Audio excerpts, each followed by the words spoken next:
Hello friends, मैं प्रियंका आप सभी का मेरे यूट्यूब चैनल पे स्वागत करती हूँ। और आज हम जो देखने जा रहे हैं एडिटेरिया का अभ्यास टेस्ट सीरीज़ देखने जा रहे हैं। ये हमारा फुल लेंथ टेस्ट सीरीज़ है जो 22/9/2024 को रिसेंटली कंडक्ट किया गया है। तो हम इस टेस्ट सीरीज़ को देखेंगे, डिस्कस करेंगे विथ आंसर। और हम इसमें से आज का हमारा टारगेट है कि हम हिस्ट्री के 30 क्वेश्चन कर लें और साइंस के 30 क्वेश्चन को कंप्लीट कर लें। तो आज हम देखते हैं, इसे आगे बढ़ते हैं। तो फ्रेंड्स, मैं बस आपसे एक चीज़ कहना चाहूँगी कि प्लीज़ अगर आप इस चैनल पर नए हैं तो इसे ग्रो करने के लिए आप प्लीज़ इसे लाइक कर सकते हैं, सब्सक्राइब कर सकते हैं और बेल आइकन को प्रेस करके आप जो भी नोटिफिकेशन होगा, जो भी मैं वीडियो डालूँगी उसका नोटिफिकेशन आप प्राप्त कर सकते हैं। तो ठीक है फ्रेंड्स, बस इतना सा आपसे रिक्वेस्ट है और हम आगे बढ़ते हैं। तो आप देख लीजिए कि ये हमारा अभ्यास का फुल लेंथ टेस्ट 2 है। तो हम आगे इसे बढ़ते हैं। तो हम ये जो है, ये टेस्ट सीरीज़ जो है, ये किसी स्टूडेंट ने मुझे भेजा है। तो इसे हम स्टूडेंट ने भेजा है, तो इसे जो भी उसने आंसर मारा था उसे मैंने हटा दिया है और अब हम इस टेस्ट को सॉल्व करेंगे। तो इसमें पहला क्वेश्चन क्या है, तो हम पहला क्वेश्चन को देखते हैं कि the city of Harappan civilization were usually divided into 2 parts. इसने एक लाइन में बोला है कि यूजुअली क्या होता था, हड़प्पन सिविलाइजेशन का जो सिटी है वो 2 पार्ट में डिवाइड किया गया है। लेकिन ये क्वेश्चन क्या कर रहा है कि but which of the flowing places was divided into 3 parts. तो इनमें से कौन सा 3 पार्ट में है, तो ऑप्शन दिया हुआ है कालीबंगा, मोहनजोदड़ो, धौलावीरा और आलमगीरपुर। तो इसका आंसर है बी, जो यहाँ पे है बी, और धौलावीरा इसका आंसर है। तो हम देख लेते हैं कि इसका क्या डिस्क्रिप्शन है कि हड़प्पन सिविलाइजेशन जो था, हड़प्पन सिविलाइजेशन मैं शॉर्ट में लिखूँगी, आप बोल रही हूँ तो आप बस ध्यान से सुनना, आपको सब समझ में आ जाएगा। तो हड़प्पन सिविलाइजेशन जो है वो 2 पार्ट में डिवाइडेड था, एक वेस्टर्न पार्ट और एक ईस्टर्न पार्ट। तो वेस्टर्न पार्ट में क्या होता था कि यहाँ पे रूलर्स रहते थे, रूलर्स, और ईस्टर्न पार्ट में कौन रहते थे, कॉमन पीपल। ओके फ्रेंड, तो और कॉमन पीपल रहते थे। लेकिन जो धौलावीरा है, धौलावीरा 3 पार्ट्स में डिवाइडेड था। तो धौलावीरा में 3 पार्ट्स क्या क्या थे, तो धौलावीरा में पहला एक फोर्ट था, दूसरा मिडिल सिटी था और तीसरा था लोअर सिटी। ये ईस्टर्न साइड पे था। ओके फ्रेंड, तो ये ईस्टर्न साइड में था। तो धौलावीरा हमारा किस तरह से है, तो धौलावीरा हमारा रेक्टेंगुलर शेप में है। ये हमें कहाँ से पाया गया है, धौलावीरा गुजरात से। ये याद रखेंगे फ्रेंड कि गुजरात से हमें धौलावीरा पाया गया है, हमने धौलावीरा पाया है। ओके, तो ये हमारा क्वेश्चन हो गया जिसका आंसर है बी, धौलावीरा। नेक्स्ट है कि नेक्स्ट क्वेश्चन 2 देखते हैं हम। Why what name was the present place name Sarnath. जो सारनाथ है, जो बनारस यूपी में है, known during the Buddha period में हम लोग सारनाथ को किस नाम से जानते थे। तो ऑप्शन दिया हुआ है उर्वेला, कुशीनगर, ऋषिपट्टनम और महिष्मती। तो हमारा आंसर है इसका ऋषिपट्टनम के नाम से हम सारनाथ को जानते थे बुद्धा के टाइम पे। ओके, नेक्स्ट क्वेश्चन है कि कंसीडर द फॉलोइंग वर्ड्स। युक्ता, प्रदेशिका, अग्रहारिका और रज्जुका। युक्ता, प्रदेशिका, अग्रहारिका, रज्जुका में पूछ रहा है which of the above words were was related to Mauryan administration. तो हम लोग को पता है कि युक्ता, प्रदेशिका और रज्जुका मौर्यन एडमिनिस्ट्रेशन से रिलेटेड है, ओके फ्रेंड। तो हम इसमें देख लेते हैं कि क्या क्या है इन सब का मीनिंग। तो युक्ता का मतलब होता है these are the district officer who use to collect revenue. तो ये हमारा युक्ता क्या करते थे, कलेक्ट रेवेन्यू। ओके फ्रेंड, अब प्रदेशिका क्या करते थे, these were the officer of revenue. Sorry friend, प्रदेशिका क्या करते थे कि he was the divisional officer. ये डिविजनल ऑफिसर होता था, डिविजनल ऑफिसर। और रज्जुका क्या था, रज्जुका हमारा ये था रेवेन्यू डिपार्टमेंट का ऑफिसर। और और इसके पास सम जुडिशियल पावर भी होते थे। तो फ्रेंड हमें याद रखना है कि युक्ता क्या करता था, युक्ता हमारा रेवेन्यू कलेक्ट करता था, प्रदेशिका क्या करता था, ये डिविजनल ऑफिसर था, डिविजनल ऑफिसर, और रज्जुका रेवेन्यू डिपार्टमेंट का ऑफिसर था और इसके पास सम जुडिशियल पावर्स भी थे। ओके फ्रेंड, तो अब हमारे पास ये अग्रहारिका है, तो ये हमारा अग्रहारिका मौर्यन एडमिनिस्ट्रेशन से नहीं था, ये हमारा गुप्ता पीरियड से था, जो कि यूज करता जो क्या काम करता था, revenue free village given to Brahmins. ये था अग्रहारिका, revenue free village given to Brahmin. Okay friend, तो इसमें हमारा आंसर क्या हो जाएगा, इसमें हमारा आंसर हो जाएगा सी, ए, बी और डी, युक्ता, प्रदेशिका और रज्जुका, ये तीनों हमारे मौर्यन एडमिनिस्ट्रेशन से थे। तो गोल्ड कॉइन, अब नेक्स्ट क्वेश्चन है कि गोल्ड कॉइन गुप्ता पीरियड्स में क्या कहते थे, तो गोल्ड कॉइन को गुप्ता पीरियड्स में दिनार कहते थे। ओके फ्रेंड्स, दिनार किसको कहते थे, गोल्ड कॉइन्स को। और सिल्वर कॉइन को क्या कहते थे, रुपया या रूपक, सिल्वर कॉइन को रूपक कहते थे, और कॉपर को दाम कहते थे, कॉपर को दाम कहते थे। तो हम यही ध्यान में रखेंगे। ओके फ्रेंड, तो गुप्ता, इसका आंसर हो गया दिनार। नेक्स्ट हमारा 5th क्वेश्चन है, इसमें मैचिंग करने के लिए दिया है कि टेम्पल और लोकेशन को हम लोग को मैच करने के लिए दिया गया है। तो हम इसका आंसर देखते हैं। अरसावली टेम्पल जो है, अरसावली टेम्पल कहाँ पे लोकेटेड है, आंध्र प्रदेश में, अरसावली temple Andhra Pradesh. Okay friend, ये कब का है, 7th सेंचुरी का है, ये भी याद करके रखेंगे। नेक्स्ट है लिंगराज टेम्पल जो है, लिंगराज टेम्पल जो है ये उड़ीसा में है और ये कब बनाया गया था, 11th सेंचुरी में। ओके फ्रेंड, और नेक्स्ट है सोनगिरी टेम्पल, सोनगिरी टेम्पल मध्य प्रदेश में है, ये 9th सेंचुरी का है। और विरूपाक्ष टेम्पल कर्नाटका में है, विरूपाक्ष टेम्पल कर्नाटका में है और ये कब का है, 7th सेंचुरी का। तो ये मैचिंग हो गया। अरसावली, अरसावली बताइए कहाँ है, आंध्र प्रदेश में। दूसरा लिंगराज कहाँ है, उड़ीसा में। सोनगिरी जैन टेम्पल कहाँ है, मध्य प्रदेश में। और विरूपाक्ष टेम्पल कहाँ है, कर्नाटका में। तो आप इसको मैच कर लीजिएगा। नेक्स्ट है कि under the patronage of which ruler was the book Rajatarangini, जो लिखा गया है बुक, वो किस रूलर के पैट्रोनेज में लिखा गया है। तो सबसे पहले तो हम ये जानते हैं कि राज तरंगिणी लिखा किसने है, तो कल्हन ने लिखा है, कल्हन ने लिखा है। और किसके पैट्रोनेज में लिखा है, तो राजा जय सिंह के पैट्रोनेज में लिखा है। तो इसका आंसर हमारा हो गया राजा जय सिंह।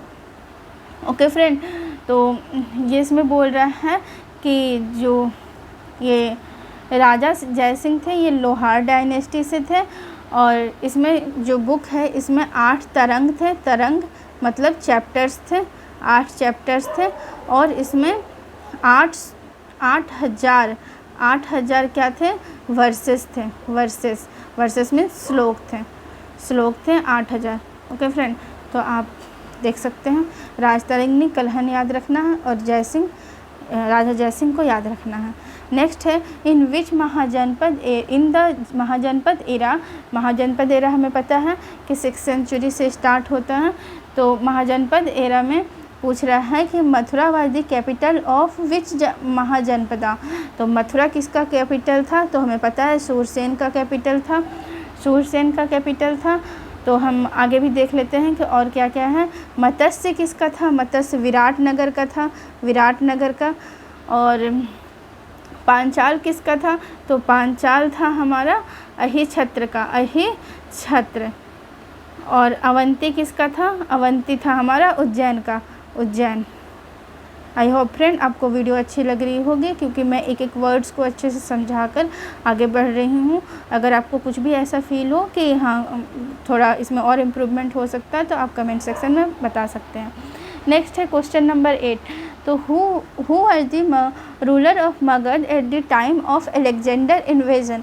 तो हमें सबसे पहले तो देखना है कि अलेक्जेंडर कब इन्वेजन होता है, 326 से 26-25 में होता है, तो BC में होता है 326 और 25 में। और इस टाइम पे कौन था मगध का रूलर, तो धनानंद था, और ये अलेक्जेंडर कहाँ का था, ये ग्रीस का था, Greece. Okay friend, next question हम देख लेते हैं। और यही धनानंद को चंद्रगुप्त मौर्य हरा देते हैं, चंद्रगुप्त मौर्य हरा देते हैं और फिर मौर्य वंश का स्थापना करते हैं, मौर्य डायनेस्टी का स्थापना करते हैं। ये चीज़ हम लोग ध्यान में रखेंगे।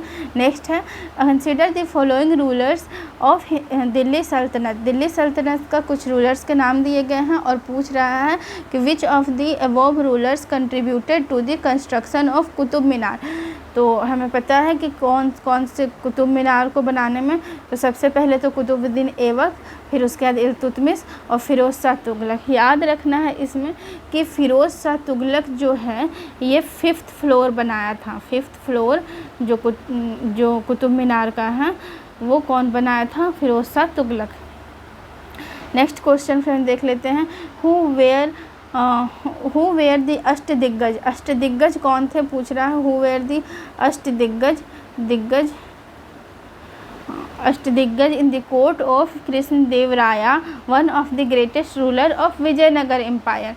तो अष्टदिग्गज कौन थे? तो ये हमारे 8 prominent scholars of Telugu language थे। तो हमारा ये आंसर हो जाएगा D, 8 prominent scholars of Telugu language. तो हम ये 8 जो भी थे 8 स्कॉलर्स के नाम देख लेते हैं एक बार। ओके फ्रेंड, याद रख लीजिएगा या फिर सुन लीजिए, अगर आएगा तो ऐसे आप एलिमिनेट कर सकते हैं। अल्लासी पेदना करके एक नाम था। नंदी थीमना। दूसरा था मद्यागरी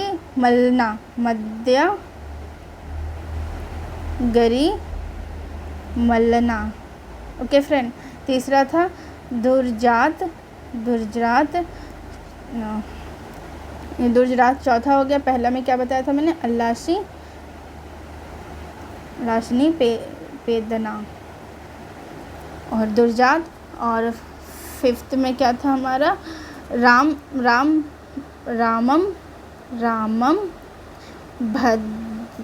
भद्रारुदु। ओके, फिर थे पिंगली शुर। 1 मिनट फ्रेंड, हम इसको लिख लेते हैं ताकि आपको भी इजी हो। रामराज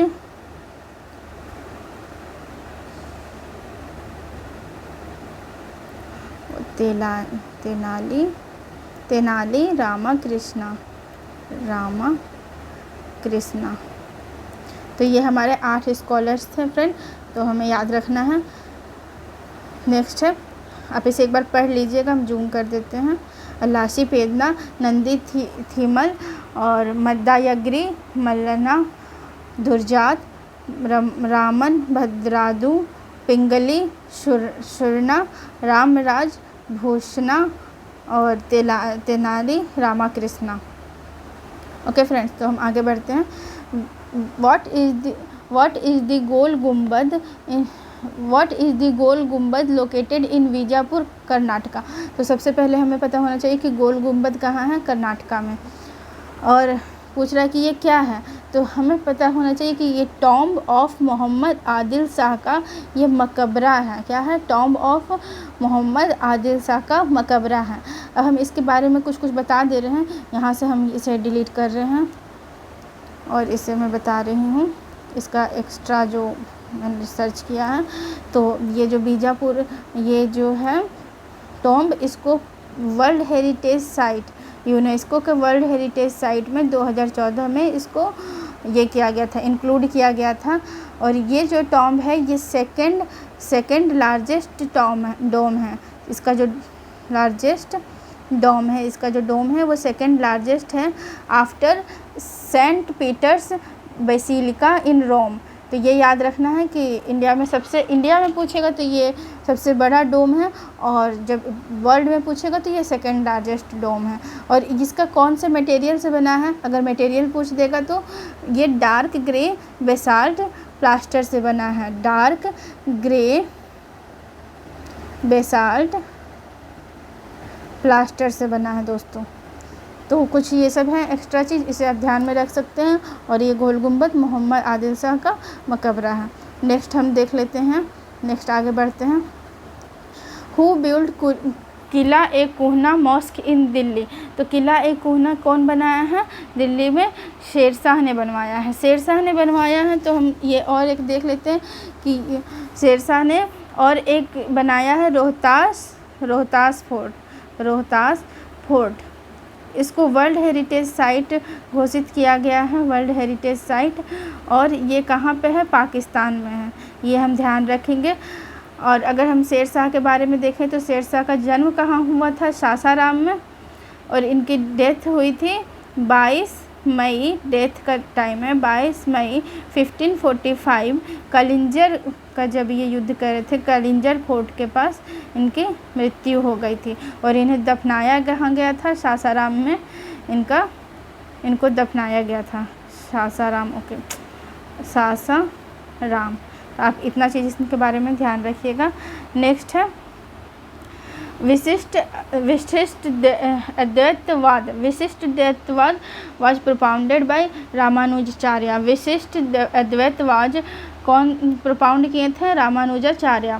ओके फ्रेंड्स, इसको ध्यान रखेंगे, रामानुजाचार्य, विशिष्ट अद्वैतवाद। और ये कौन थे?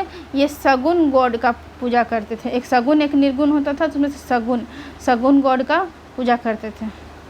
ओके, अब हम अगला क्वेश्चन देख रहे हैं। Consider the statement A and reason R and choose the correct answer based on the option given below. तो इसमें कुछ स्टेटमेंट दिया है और मतलब असर्शन दिया है और रीजन दिया है। तो हम देख लेते हैं कि इसका क्या होगा आंसर। तो in the year 1928 protest against the Simon Commission was organized in various part of the India. तो ये बात एकदम सही है कि 1928 में साइमन कमीशन के विरुद्ध प्रोटेस्ट ऑर्गेनाइज किया गया था इंडिया में।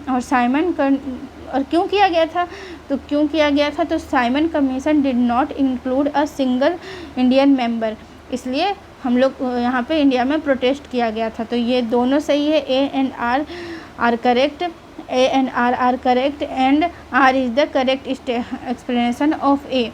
ओके फ्रेंड, तो हम इसमें से कुछ और एक्स्ट्रा नॉलेज अगर लेना चाहें तो हम देख लेते हैं कि इसे हम लोग जो है साइमन कमीशन को क्या कहते हैं? इंडियन स्टैट्यूटरी कमीशन कहते हैं, इंडियन स्टैट्यूटरी कमीशन कहते हैं। और इसके चेयरमैन कौन थे? तो जॉन साइमन थे।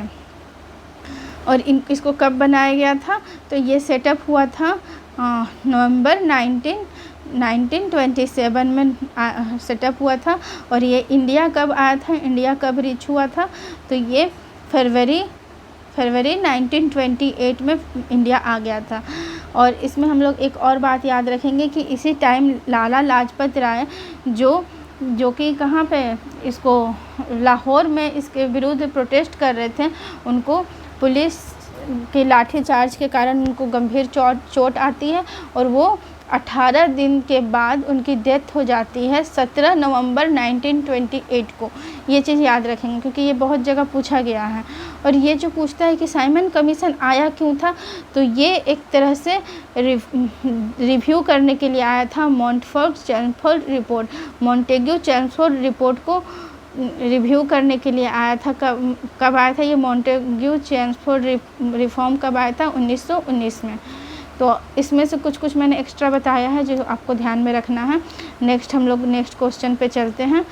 तो नेक्स्ट क्वेश्चन है 15 नंबर का। तो बोल रहा है in which session Indian National Congress was the resolution to oppose the Simon Commission. तो कौन से सेशन में इंडियन नेशनल कांग्रेस ने साइमन कमीशन को अपोज किया था? तो ये हमारा मद्रास सेशन था। इसको हम याद रखेंगे कि मद्रास सेशन 1927। और ये अगर पूछ देगा कि ये जो सेशन है ये किसके द्वारा प्रिसाइडेड किया गया था, तो ये प्रिसाइडेड किया गया था M.A. अंसारी के द्वारा, M.A. अंसारी, ये ध्यान रखेंगे। ओके फ्रेंड, अब हम चलते हैं 16 नंबर क्वेश्चन पे। इफ़ द मुस्लिम कह रहा है, एक स्टेटमेंट दिया गया है कि if the Muslim are happy and contented British power in India will be better defended. तो क्या बोल रहा है? ये स्टेटमेंट पूछ रहा है कि कौन कहा था? तो ये W. हंटर ने कहा था कि if the Muslim are happy, Muslim अगर खुश है और कंटेंटेड हैं तो British power in India will be better defended. ये इन्होंने एक अपने बुक में कहा है जिसका नाम है द इंडियन मुस्लिम नाम की एक बुक है, इसमें इन्होंने ये स्टेटमेंट कहा है। ओके फ्रेंड, अब हम नेक्स्ट क्वेश्चन देखते हैं। Who among the following womens is called mother of Indian revolution. तो किसको कहा जाता है? तो ये मैडम भिकाजी रुस्तम कामा को कहा जाता है। क्या कहा जाता है? Mother of Indian revolution. क्यों? क्योंकि ये जो मैडम भिकाजी रुस्तम कामा हैं, सबसे पहले तो ये रिवोल्यूशनरी नेशनलिज्म को सपोर्ट करती थी। 1 मिनट में, रिवोल्यूशनरी नेशनलिज्म को सपोर्ट करती थी। दूसरा, she led Indian revolutionary movement from Europe and America. Europe और अमेरिका से इन्होंने इंडियन रिवोल्यूशनरी मूवमेंट को लेड किया था। और ये पार्टिसिपेट करती है 1907 में। सी पार्टिसिपेटेड 1907 में। कहाँ पार्टिसिपेट करती है? इंटरनेशनल सोशल कांग्रेस इन स्टुटगार्ट जर्मनी, जहाँ इन्होंने फर्स्ट टाइम इंडियन फ्लैग को होस्ट किया था। ओके, और ये जो पेरिस से इंडियाज़ इंडिपेंडेंस के लिए प्रोटेस्ट करती थी।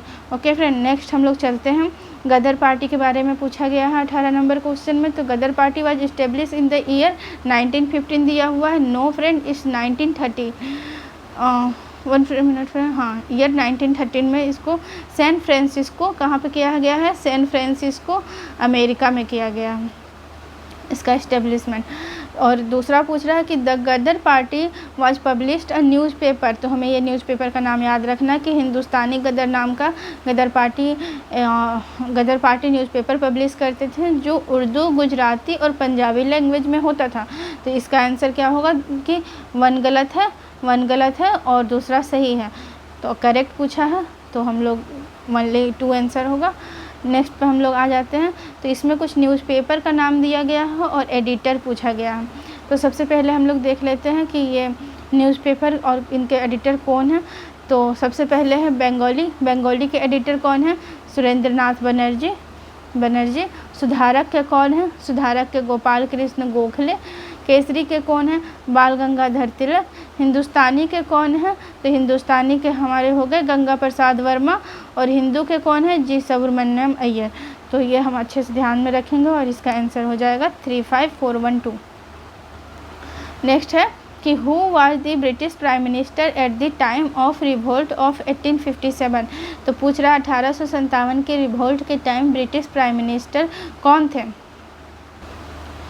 तो इसका आंसर हो जाएगा फ्रेंड विस्काउंट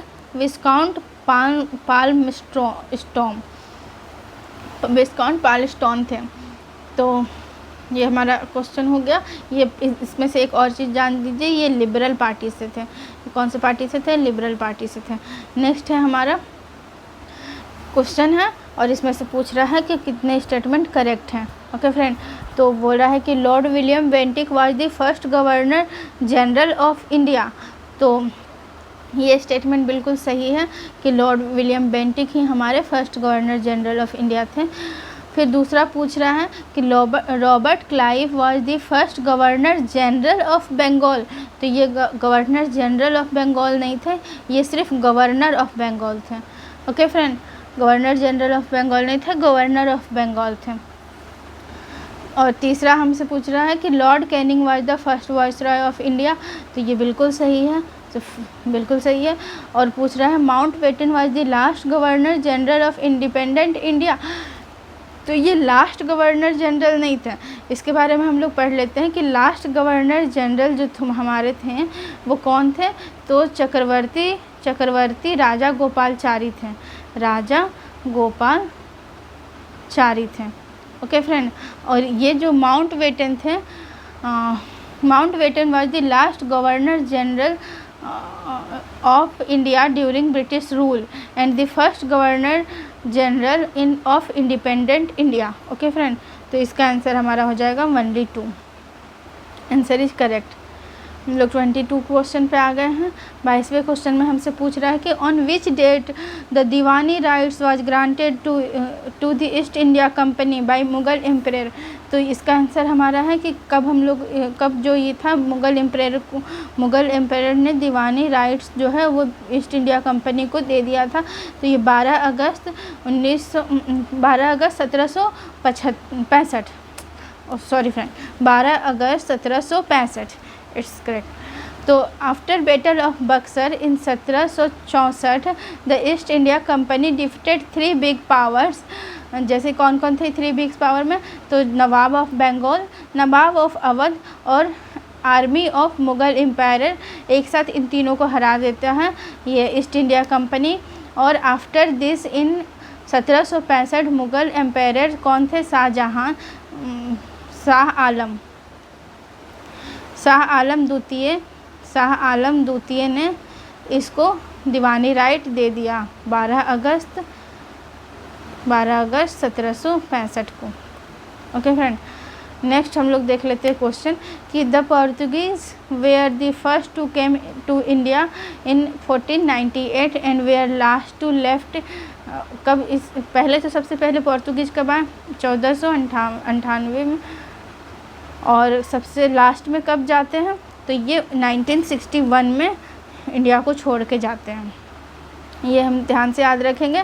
और हम एक बार देख लेते हैं कि कौन कौन कैसे कैसे अराइव करते हैं इंडिया में। तो सबसे पहले पोर्तुगीज आते हैं, उसके बाद डच आते हैं, उसके बाद इंग्लिश आते हैं मतलब ब्रिटिश, उसके बाद डेन्स आते हैं, फिर फ्रेंच आते हैं। ये चीज़ हम याद रखेंगे, ये क्रोनोलॉजिकल ऑर्डर। नेक्स्ट हम लोग देख लेते हैं कि हु वाज द गवर्नर या viceroy of India when widow remarriage act was pass. जब विडो रीमैरिज एक्ट पास हुआ उस समय कौन थे जनरल या वाइसरॉय इंडिया में, तो वो हमारे थे कौन, लॉर्ड कैनिंग थे, Lord Canning. Okay friends, Lord Canning.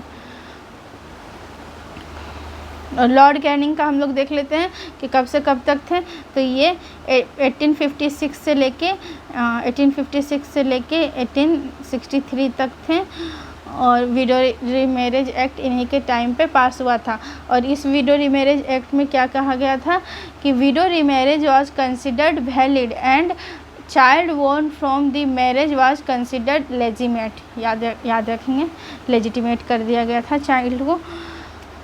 Who among the following was the first European to initiate the policy of participating in disputes of Indian kings with the aim of acquiring territory? ये इसमें question क्या कर रहे हैं कि पहला European कौन था जो कि डिस्प्यूट, अगर इंडियन किंग्स के बीच में डिस्प्यूट है तो वो उसमें पार्टिसिपेट करता था और लास्टली उस टेरिटरी को ही एक्वायर कर लेता था। तो इसका आंसर है हमारा डुप्लेक्स। कौन था, डुप्लेक्स था। ये सबसे पहले याद रखेंगे कि डुप्लेक्स कौन था, ये फ्रेंच जनरल था, French general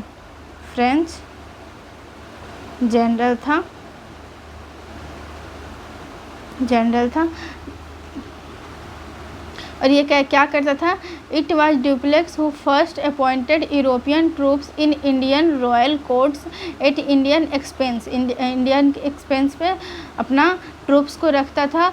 who first intervened into कहाँ, Indian politics for European interest and led the foundation of European empire in India.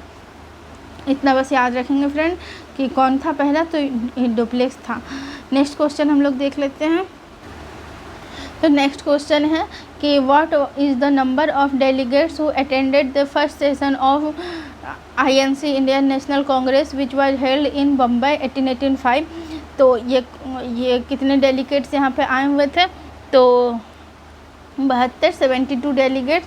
और ये दिसंबर 1885 में होता है, दिसंबर 1885 में होता है बम्बई में। और इसके जो प्रेसिडेंट थे वो कौन थे, प्रेसाइडेड कौन किए थे, WC बनर्जी। तो बस इतना याद रखेंगे। उसके बाद आगे का क्वेश्चन देखते हैं। आगे का क्वेश्चन है 27 number, Lord Cornwallis implemented the zamindari system in Bengal. तो ये बिल्कुल सही स्टेटमेंट है और इसमें करेक्ट ही पूछ रहा है। तो हम आगे दूसरा देखते हैं कि the first census in India was conducted during the Lord Mayo. तो ये भी सही है कि लॉर्ड मायो के टाइम पे फर्स्ट जो था फर्स्ट सेंसस कंडक्ट हुआ था। ये कब हुआ था? तो 1872 में हुआ था। और देखा जाए तो ये नॉन टेक्निकल, इसमें कुछ नॉन टेक्निकल एरर्स थे।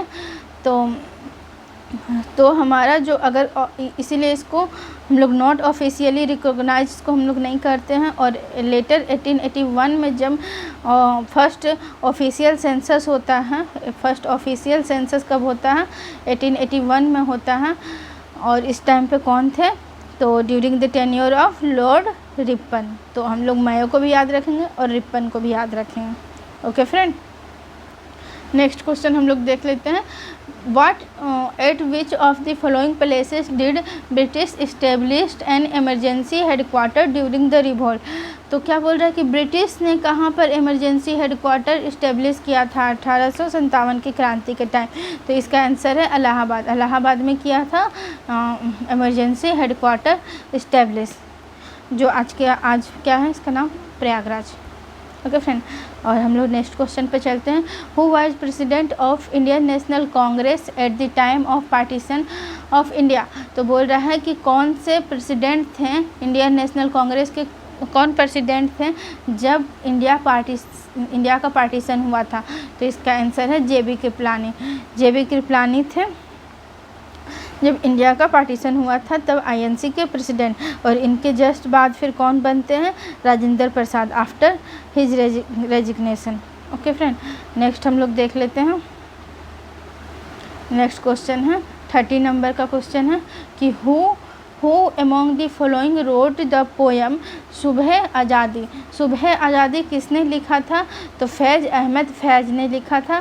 फैज़ अहमद फैज़ ने लिखा था सुबह आज़ादी। ये इनका जन्म कहाँ हुआ था? 1911 में सियालकोट में हुआ था, पाकिस्तान में। इतना याद करने की ज़रूरत नहीं है, बस याद करना कि सुबह आज़ादी किसने लिखा था? फैज़ अहमद फैज़ ने लिखा था। तो यहाँ तक हमारा 30 हिस्ट्री का क्वेश्चन कंप्लीट होता है। और नेक्स्ट 30 हमारा आएगा साइंस का क्वेश्चन, तो हम इसे भी देख लेते हैं। तो नेक्स्ट 30 साइंस का क्वेश्चन है। इसमें फर्स्ट क्वेश्चन है 31।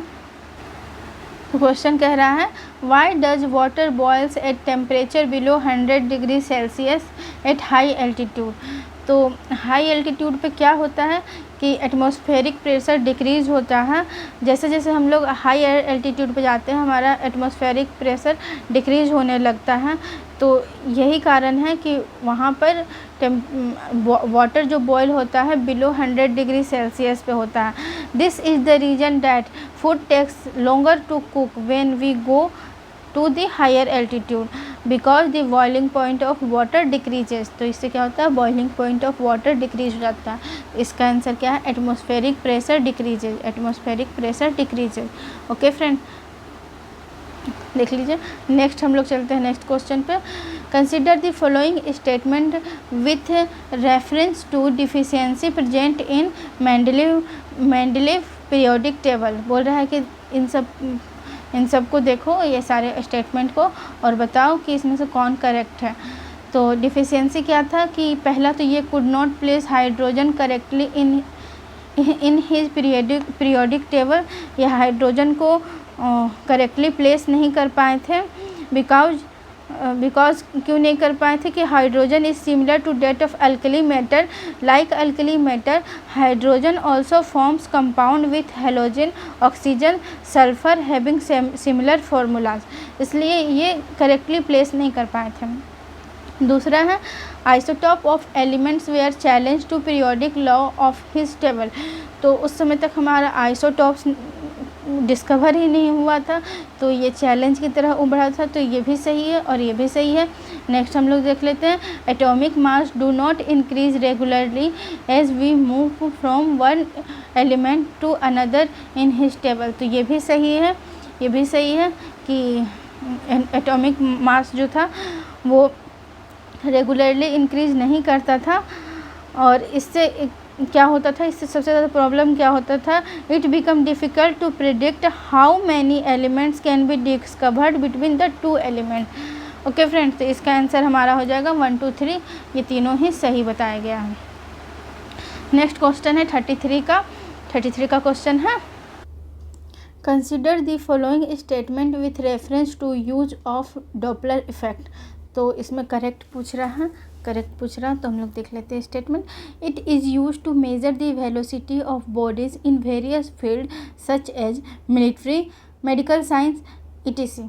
तो ये ऑप्शन सही है, ये स्टेटमेंट। दूसरा स्टेटमेंट है, it is use to find out the frequency of waves reflected by body at the monitoring station. तो ये भी सही है। और it is use to measure the velocity of stars, तो ये भी सही है। तो हम लोग देख लेते हैं कि क्या है। तो the difference in the frequency of moving body due to the Doppler effect is the use to measure the velocity of body in various field such as military, medicine, astronomy and branch of studying star and celestial body. और क्या बोल रहा है कि the difference between the two frequency is called Doppler effect. इसलिए police also use to check whether the vehicle is driven at the speed above the speed limit.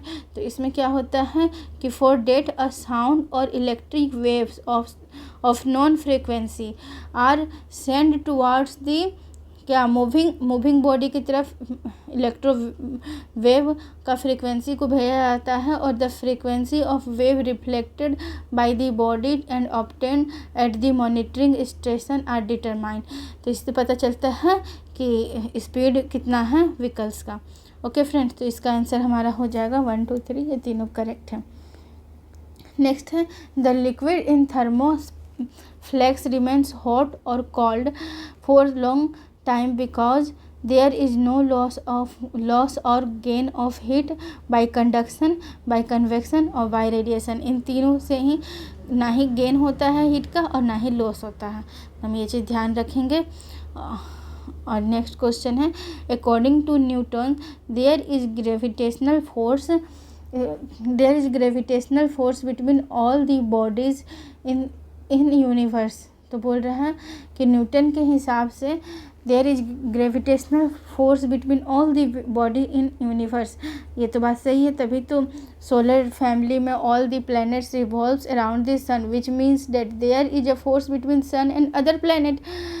तो based on this fact Newton concluded that all the body in universe attract each other. अब बोल रहा है कि gravitational force is strong force. तो no friend, ये strong force नहीं है, ये वीक फोर्स है।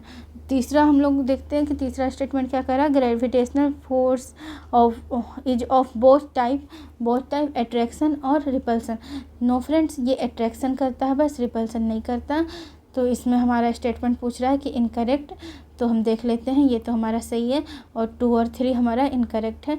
तो ये हो गया हमारा answer is B, only 2 and 3। और ये हमारा बिल्कुल सही है। According to Newton the gravitational force between all the bodies in universe. Okay friend, next question हम लोग चलते हैं 36 नंबर पे। 36 का क्या कह रहा है कि which of the following statement are correct. इन सब में से कौन सा करेक्ट है, ये पूछ रहा है 36 में। तो हम लोग देख लेते हैं। After acquiring the property of plasticity बोल रहा है, the object can not regain its original state. तो ये बिल्कुल सही है कि जब अगर कोई भी चीज़ को हम लोग डिफ़ॉर्म कर देते हैं, कोई भी ऑब्जेक्ट को डिफ़ॉर्म कर देते हैं और अगर वो रिगेन नहीं कर पाता है अपना ओरिजिनल स्टेट को, तो हम लोग उसको प्लास्टिसिटी कहते हैं। तो ये स्टेटमेंट बिल्कुल सही है। नेक्स्ट हम लोग देख लेते हैं, elasticity is the property of object due to which it regains its initial shape size on the removal of applied force. तो ये भी बिल्कुल सही है। तो इलास्टिसिटी क्या होता है कि अगर कोई चीज़ को हम लोग ऐसे खींच दिए और अगर जैसे उसको छोड़ दिए, जैसे रबड़ होता है ना, उसको मैं जितना भी खींच दिया फिर छोड़ दिए तो फिर वो अपने सेम पोजीशन पे आ जाएगा। तो इसको हम लोग इलास्टिसिटी कहते हैं। ओके फ्रेंड, तो इन दोनों में पूछ रहा है करेक्ट पूछा है, तो ये दोनों करेक्ट है। Answer is C. Next question देख लेते हैं 37 का। In which of the following action potential energy is stored. बोल रहा है कि इन सब कुछ दिया हुआ है स्टेटमेंट और बोल रहा है इन सब में से किसमें पोटेंशियल एनर्जी जो होता है वो स्टोर होता है। तो energy stored in pulling an arrow by placing it on बो स्ट्रिंग। बोल रहा है कि अगर हम लोग तीर कमान पे अगर तीर को खींचते हैं तो उसमें जो एनर्जी स्टोर होता है वो पोटेंशियल एनर्जी है। तो ये बिल्कुल सही है फ्रेंड्स, ये पोटेंशियल एनर्जी है। Energy stored in spring of toy car when the key is round. तो जैसे होता है ना टॉय कार में हम लोग चाबी घुमाते हैं तो इसमें भी हमारा पोटेंशियल एनर्जी स्टोर होता है। Energy acquired in spring when it is stretch. कुछ होता है कि स्प्रिंग को ऐसे पीछे की ओर खींचे और छोड़ते हैं तो कोई टॉय कार या कुछ भी मूव करता है तो इसमें भी हमारा पोटेंशियल एनर्जी होता है। लेकिन energy content in flowing air में हमारा पोटेंशियल एनर्जी नहीं होता है, काइनेटिक एनर्जी होता है। तो हम बस ये चीज़ का ध्यान रखेंगे और तो हमारा आंसर इससे निकल के आ गया कि कौन कौन सा करेक्ट पूछा है। तो करेक्ट हमारा है 1, 2 एंड 3 और 4 गलत है फ्रेंड। तो 37 का आंसर है सी। ओके फ्रेंड, नेक्स्ट क्वेश्चन है which of the following statement is correct. फिर से स्टेटमेंट दिया गया है और फिर से यहाँ पे करेक्ट स्टेटमेंट पूछा गया है। तो हम लोग स्टेटमेंट पढ़ लेते हैं।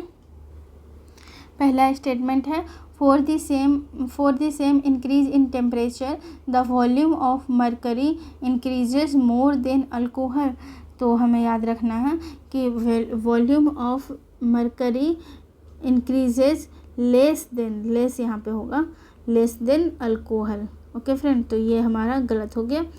व्हेन अल्युमिनियम इज हीटेड, बोल रहा है कि अगर हम अल्युमिनियम को हीट करते हैं it's expand less than glass.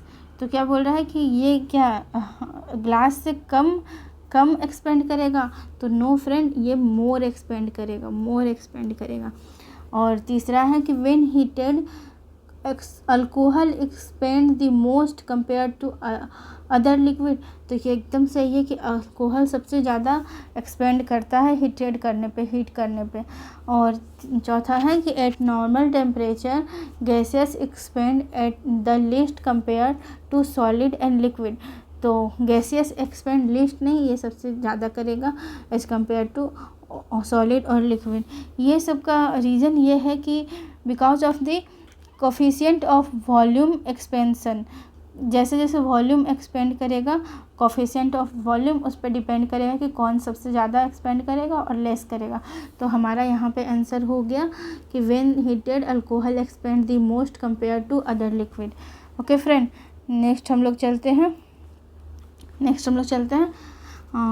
39 number question पे। तो 39 नंबर हम लोग क्वेश्चन देख लेते हैं। Consider the following statement with reference to distillation process के बारे में बोल रहा है। 2 स्टेटमेंट दिया गया है और इसमें ध्यान दीजिए, यहाँ पे नॉट पूछ रहा है। नॉट को पहले से यहाँ पे सर्किल किया हुआ तो नॉट है। तो हम लोग देख लेते हैं कि distillation is the method of separating component of mixed liquid. Distillation क्या है कि एक मेथड है जो मिक्स्ड लिक्विड से अलग अलग कंपोनेंट्स को अलग किया जा सकता है। तो ये बिल्कुल सही है। This is a chemical method of separation. No friend, it's a physical method of separation. तो ये हमारा गलत हो गया और हमें पूछ ही रहा है कि नॉट करेक्ट कौन सा है। तो इसका आंसर हो गया ओनली 2। ओके फ्रेंड, तो इसमें डिस्टिलेशन में मेनली क्या होता है Distillation is usually a method of separating the components of mixed liquid based on the difference of their volatiles। जितना volatiles होगा तो हम लोग उससे उसको सेपरेट कर सकते हैं। जैसे कि distillation of water removes impurities such as salt. Okay friend, तो हम लोग नेक्स्ट क्वेश्चन की तरफ चलते हैं। आई होप आपको ये चीज़ समझ में आ गया होगा कि distillation is a physical method of separation of mixed liquid. Next है हमारा 40 नंबर क्वेश्चन है। Which one of the following best determine the atomic number of element. Atomic number of element कौन सा ऐसा है बेस्ट डिटरमाइन करता है? तो नंबर ऑफ प्रोटॉन से हम लोग को एटॉमिक नंबर ऑफ एलिमेंट पता चल जाता है, जिसको हम लोग जेड से डिनोट करते हैं। याद रखिएगा दोस्तों। और आगे हम लोग चलते हैं और हम लोग इसमें एक चीज़ और देख लेते हैं कि to maintain the neutrality of atom, the number of proton is equal to equal number of electron. Okay friend, next हम लोग क्वेश्चन देखते हैं कि एसिड रेन जो है, एसिड रेन का is caused by environmental pollution whose main resource is, पूछ रहा है कि कौन सा ऐसा मेन रिसोर्स है जिससे हमारा एसिड रेन होता है। सिंपल क्वेश्चन है, तो इसका आंसर है नाइट्रोजन ऑक्साइड और sulphur dioxide. Nitrogen oxide NO2 और सल्फर डाइऑक्साइड SO2। अब क्या होता है कि जब ये NO2, यहाँ पे देखते हैं फ्रेंड कि जब NO2 और वाटर H2O लिख देते हैं इसे, वाटर अगर रिएक्ट करता है तो ये क्या बनाता है HNO3। ओके फ्रेंड, और ये SO2 जब रिएक्ट करता है वाटर से तो क्या बनाता है H2SO4, सल्फ्यूरिक एसिड बना देता है। इसलिए ये एसिड रेन कहलाता है, नाइट्रिक एसिड और सल्फ्यूरिक एसिड। तो फ्रेंड ध्यान रखेंगे, इसका आंसर है D, nitrogen oxide and sulphur dioxide. Next question है हमारा 42 नंबर का, तो हम लोग 42 नंबर के क्वेश्चन को पढ़ लेते हैं। Which of the following gases is use to purifying drinking water. तो हम लोग पहले से पता है कि प्यूरिफाइड ड्रिंकिंग वाटर को करने के लिए क्लोरीन मिलाया जाता है। तो क्लोरीन कैसे मिलाया जाता है, तो क्लोरीन जो होता है वो बेस्ट होता है and oxidising agent. Chlorine is a disinfectant gas, it kill bacteria, so it is use to treat drinking water and swimming pool water. Okay friend, तो हमें याद रखना है कि कौन सा गैस है, तो क्लोरीन।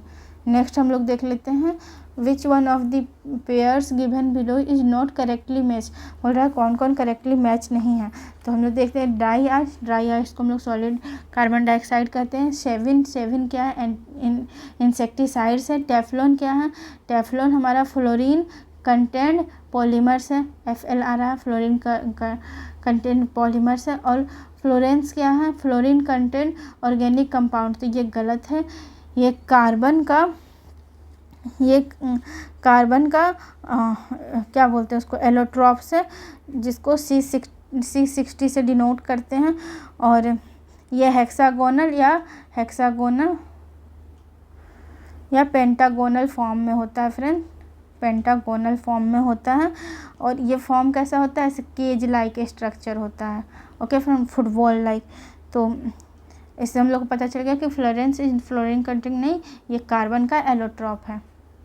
नेक्स्ट है 44 number question, which one of the following statement regarding ethanol is not correct. पूछ रहा है कि एथेनॉल का क्या करेक्ट नहीं है। ऑप्शन हम लोग पढ़ लेते हैं कि it is found in liquid state at room temperature. तो ये बिल्कुल सही है। It is used in making tincture iodine and cough syrup, ये भी सही है। तभी हम लोग कफ सिरप पीते हैं तो हमें नींद आने लगती है, क्योंकि उसमें एथेनॉल मिला हुआ होता है। Consuming it in excess slow down our metabolic rate, तो ये भी सही बात है कि हमारा अगर हम इसको ज़्यादा पी लेंगे तो हमारा मेटाबॉलिक प्रोसेस को स्लो कर देगा। और it positively affect the nervous system, तो ये बिल्कुल गलत है कि ये पॉजिटिवली नहीं निगेटिवली इफेक्ट करता है नर्वस सिस्टम पे। और ये क्या करेगा कि नर्वस सिस्टम को डाउन कर देगा। ओके फ्रेंड, नेक्स्ट हम लोग क्वेश्चन देख लेते हैं। कुछ लिस्ट है, लिस्ट 1 लिस्ट 2 को मिलाना है, प्रोसेस और चेंज है। तो पहले बोल रहा है burning of candle. Burning of candle हमारा फिजिकल और केमिकल चेंज दोनों हैं, क्योंकि solid candle burn to form liquid wax. ऐसे सॉलिड कैंडल जो फॉर्म होता है ये ऐसे जलते रहता है तो यहाँ से लिक्विड वैक्स निकलता है ऐसे। लेकिन यहाँ पर जो होता है, यहाँ पे क्या होता है, oxidising take place, oxidation 1 minute अच्छे से लिख दूँ, ऑक्सीडेशन टेक प्लेस और and heat and light is produce, so it is a chemical reaction. तो हो गया ये दोनों फिजिकल और chemical reaction burning of candle. Glow of bulb filament, glow of electric bulb filament क्या है फ्रेंड, तो ये फिजिकल चेंज है। जब तक हम लोग इसमें इलेक्ट्रिसिटी देते रहेंगे फिलामेंट जलते रहेगा, और जैसे इलेक्ट्रिसिटी बंद कर देंगे तो ये फिलामेंट बुझ जाएगा, इसमें फिजिकल चेंज होता है। Burning of magnesium wire, burning of magnesium wire क्या है, ये केमिकल चेंज है। ये क्या है, बर्निंग ऑफ मैग्नीशियम वायर, जब हम लोग इसको बर्न करेंगे तो ये प्रोड्यूस करता है हीट और लाइट, इसलिए ये केमिकल चेंज है। और rusting of iron, rusting of iron is corrosion and chemical change because iron oxide is form in this process. तो जब रस्टिंग हो जाता है तो क्या बन जाता है, आयरन ऑक्साइड। तो ये क्या है हमारा, कोरोजन भी है और केमिकल चेंजेस भी है। ओके फ्रेंड, नेक्स्ट चलते हैं। आई होप आपको ये समझ में आ गया होगा। इसमें क्वेश्चन पूछ रहा है 46 नंबर का कि डीपीटी वैक्सीन किस लिए यूज होता है, तो डिप्थेरिया, वुपिंग कफ और टेटनस के लिए यूज होता है। डिप्थेरिया, वुपिंग कफ और टेटनस के लिए यूज होता है। आपको याद रखना है कि डिप्थेरिया, वुपिंग कफ और ये टेटनस, ये तीनों कैसे होता है, बैक्टीरिया के कारण से होता है, बैक्टीरिया के कारण से होता है, इसलिए इसका वैक्सीन लगाया जाता है। टेटनस में एक चीज़ याद रखिएगा कि ऐसे पूछता है कि कौन से डिजीज़ में jaw get completely locked, jaw gets completely locked, lock हो जाता है जॉ। ओके फ्रेंड, और वुपिंग कफ्स में कंटिन्यूअस कफ बनते रहेगा, कंटिन्यूअस कफ बनते रहेगा। और डिप्थेरिया में क्या होता है फ्रेंड कि डिप्थेरिया में क्या होता है, विंड पाइप गेट ब्लॉक्ड, जो विंड पाइप होता है वो ब्लॉक हो जाता है। और heart and brain gate damage, heart और ब्रेन दोनों डैमेज हो जाता है, इसके लिए हमें डीपीटी का वैक्सीन लेना पड़ता है। Which of the following nutrients is commonly found in animal manure में बोल रहा है कि कौन सा ऐसा न्यूट्रिएंट है जो फाउंड किया जाता है and used in natural fertiliser. तो हम लोग को पता है कि ये नाइट्रोजन है, नाइट्रोजन। तो याद रखेंगे फ्रेंड्स कि नाइट्रोजन जो है ये हमें एनिमल का मैन्योर से मिलता है। और when animal manure is use as fertiliser the nitrogen present in manure is converted into the form किसमें, कि जो एब्जॉर्ब कर लिया जाए प्लांट के द्वारा, absorb by plant such as ammonium, ammonium बना देगा, एमोनियम या nitrate iron, nitrate ion. Okay friend, next question पे चलते हैं। In which of the following open circulatory system is found, तो ओपन सर्कुलेटरी सिस्टम किस में पाया जाता है, आर्थ्रोपोडा में पाया जाता है, और मोलस्क में भी पाया जाता है, लिख दे रहे हैं, मोलस्क में भी पाया जाता है ओपन सर्कुलेटरी सिस्टम। इसमें क्या होता है ओपन सर्कुलेटरी सिस्टम में कि blood pumped by heart travel through large blood vessel into open spaces and blood cavity called sinuses. Okay, तो दो तरह का होता है। तो एक होता है क्लोज सर्कुलेटरी सिस्टम जिसमें ब्लड वेसल्स का नेटवर्क रहता है, और इसमें जो ब्लड बहता है वो क्लोजली पैक्ड होता है। और ओपन में क्या होता है कि ये ब्लड वेसल्स में ओपनली फ्लो होता है ब्लड बॉडी कैविटी में। तो ये कहाँ कहाँ पाया जाता है, कौन कौन से जीव में, तो आर्थ्रोपोडा और मोलस्क में पाया जाता है।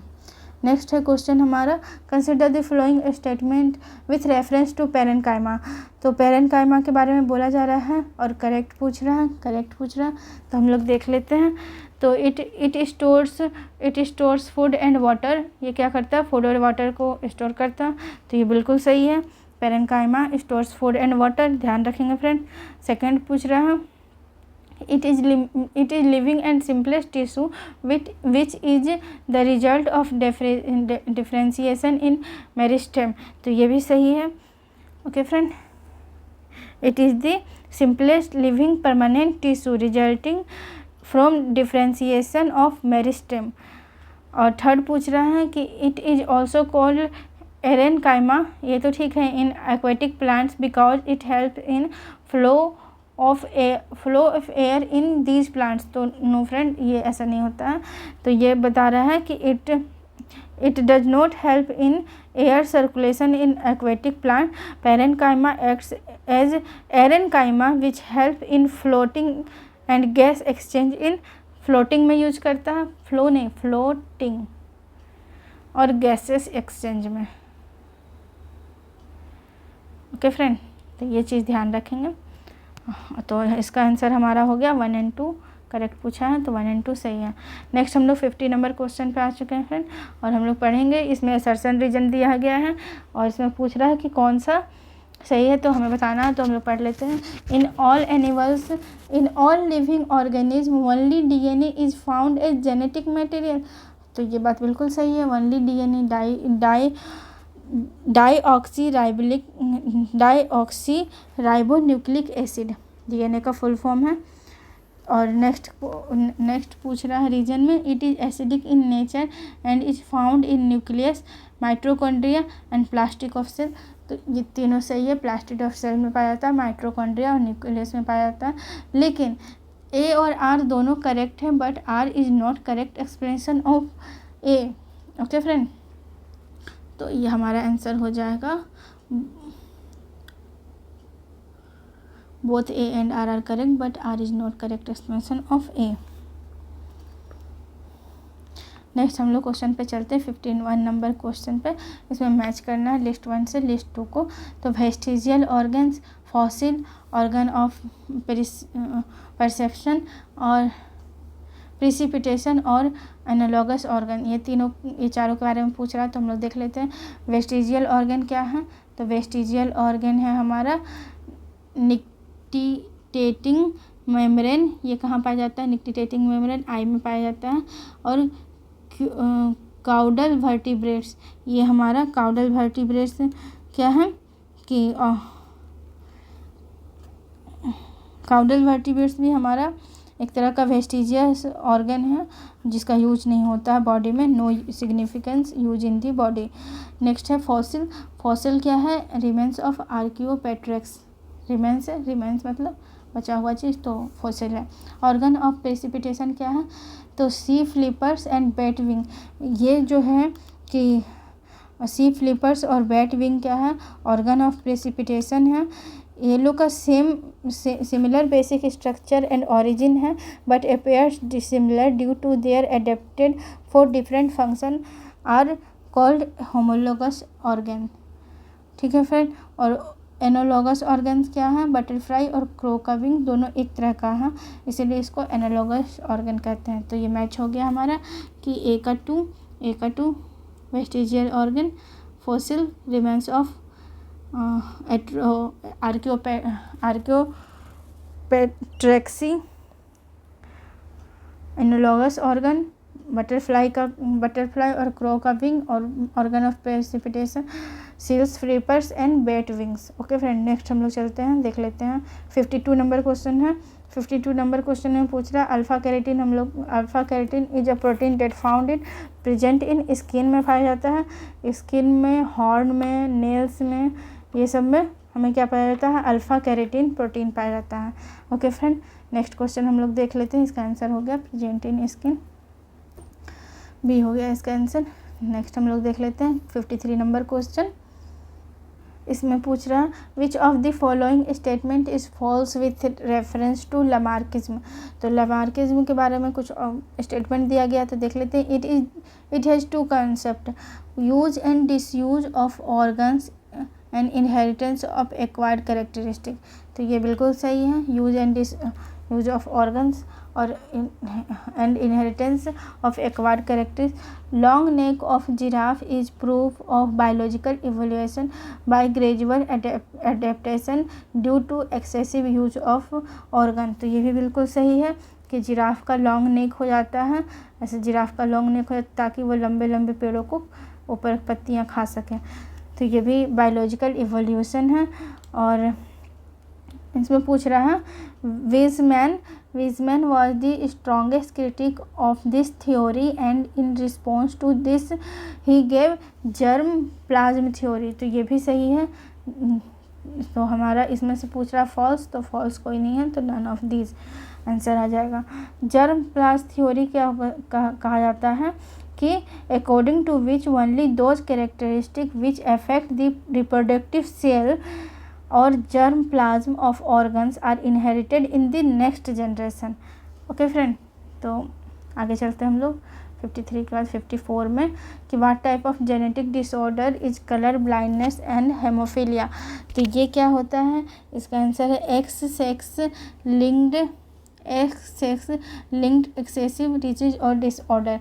तो ये एक्स सेक्स लिंक्ड, जैसे एक्स वाई होता है ना, तो एक्स वाई, एक मिनट फ्रेंड कहाँ चला गया, हाँ, तो ये एक्स वाई होता है, तो ये एक्स सेक्स लिंक्ड होता है।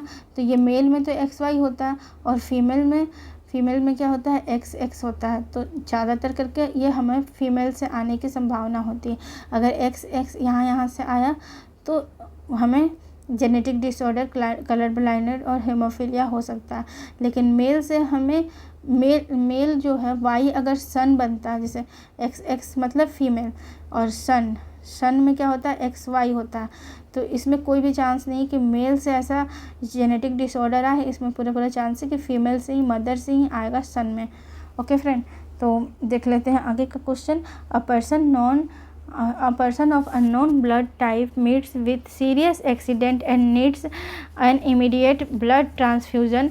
Which one of the following blood types readily available in the hospital would be safe to use the blood transfusion? तो इसमें पूछ रहा है कि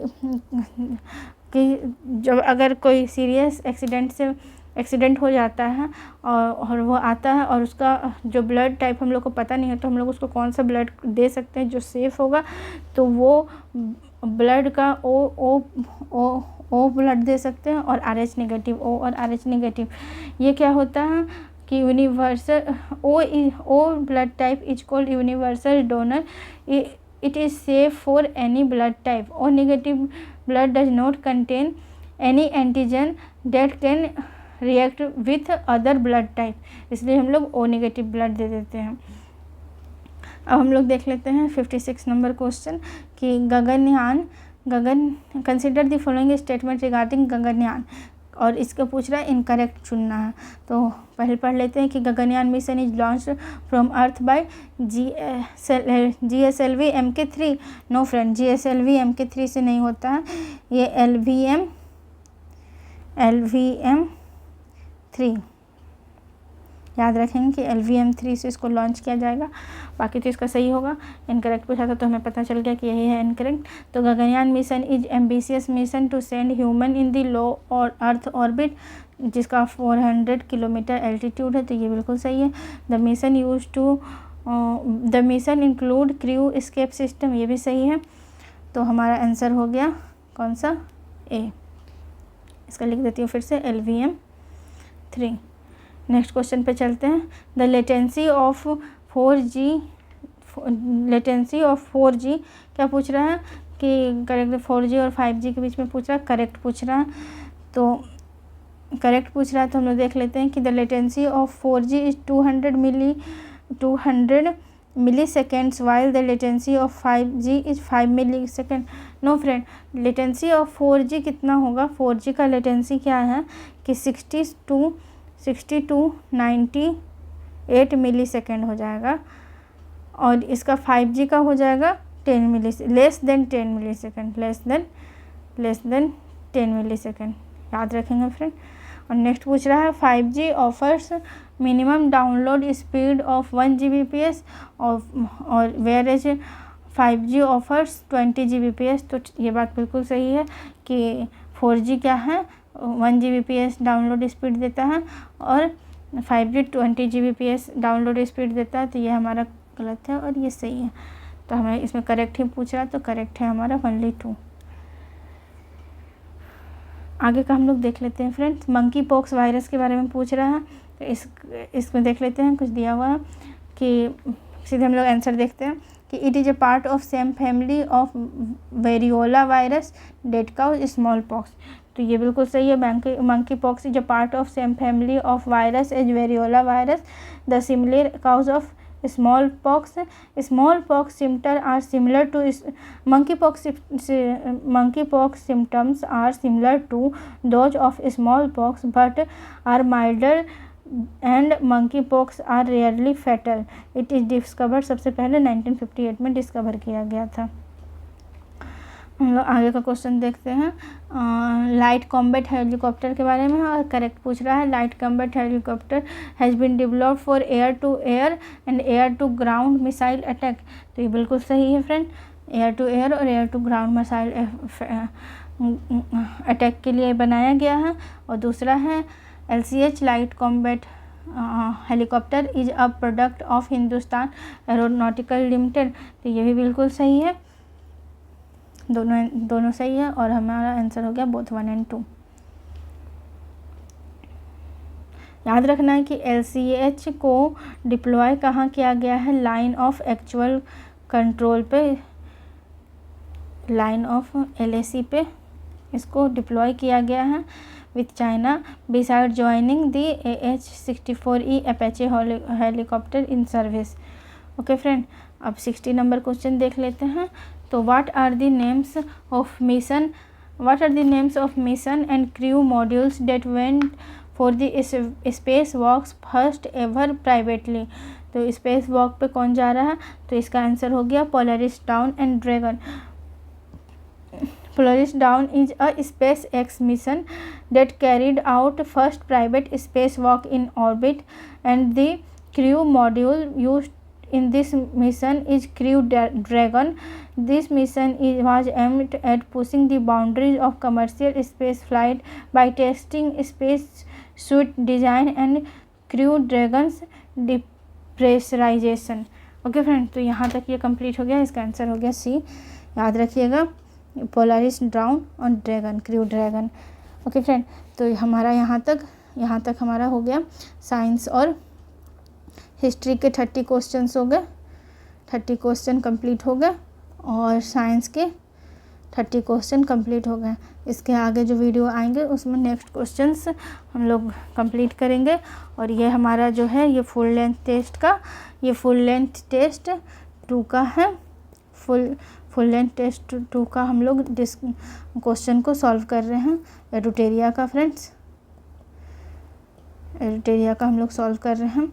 तो फ्रेंड ये यहाँ तक कंप्लीट होता है और आई होप फ्रेंड कि आपको ये वीडियो अच्छा लगा होगा और आप लाइक सब्सक्राइब और शेयर भी कर दीजिएगा अपने दोस्तों के बीच में, because sharing is caring and it's Robin Hood formula कि सभी को बांट के अच्छे से पढ़ाई करना चाहिए। ओके फ्रेंड, तो फिर चलते हैं हम, बाय, टेक केयर फ्रेंड।